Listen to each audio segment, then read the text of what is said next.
Tom, there are two big events happening right now this week. And although we're not there, happily, our colleagues from the Futurum Group are. And we've been able to follow along remotely.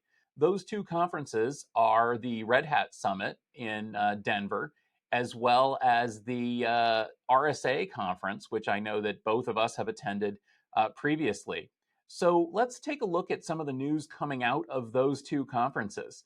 Now, I'm going to start with you and RSA since, again, you know this security space extremely well, and I know you've been keeping a close eye on all the news coming out of the RSA summit. So, talk to us a little bit about what you're seeing, what is the important news, and what's the takeaway for people who aren't there? So there's actually a lot of news coming out of RSA. This is the product announcement capital of the world when it comes to security. The first one is the fact that Cisco is announcing a lot of integrations with Splunk and their XDR platforms. They also have renamed their cloud detection and response Panoptica. So bravo to that. It definitely sounds very Overwatchy. They're working on getting this big integration put together so that you can actually use Splunk with their products.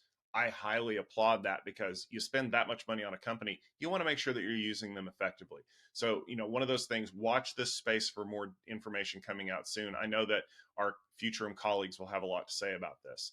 One of the other things that I saw that was really exciting was swim lane.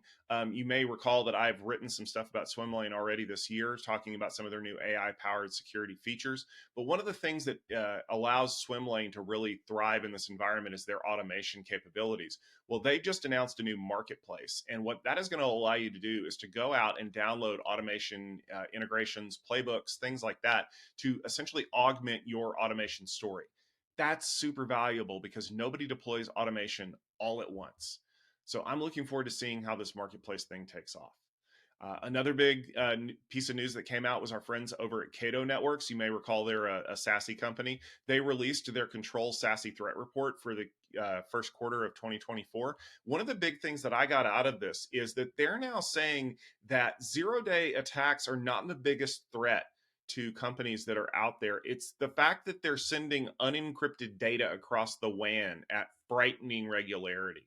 So when you think about it, not just the data, but the protocols that are used to communicate that, they're not operating on an encrypted tunnel basis. They're not even operating with a zero trust threat model. They're just blasting the data out there. And so this threat report is basically saying, don't do that anymore. And, Cato's spent a lot of time kind of building towards this idea of doing zero trust SASE across the WAN. So I think that there's something to this. I'm going to have to dig into that report. The last one is a company that actually did present at Security Field Day just a few weeks ago, and that's Palo Alto Networks. They now have some new solutions powered by Precision AI. It's an AI system that combines machine learning, generative AI to help do real-time security and safety. Things like posture management, runtime security.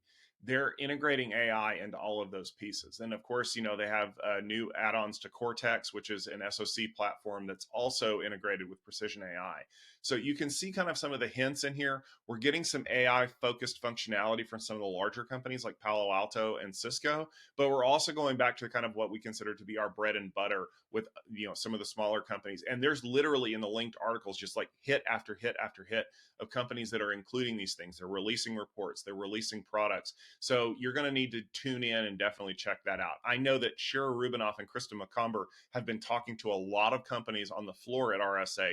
There's been some interviews, there's been some sit-down discussions. So make sure you tune into the Futurum Group coverage because one of the things that's super valuable is you're going to get the analyst insights for what matters from all of these announcements and how they're going to affect your security strategy and your deployment in the future.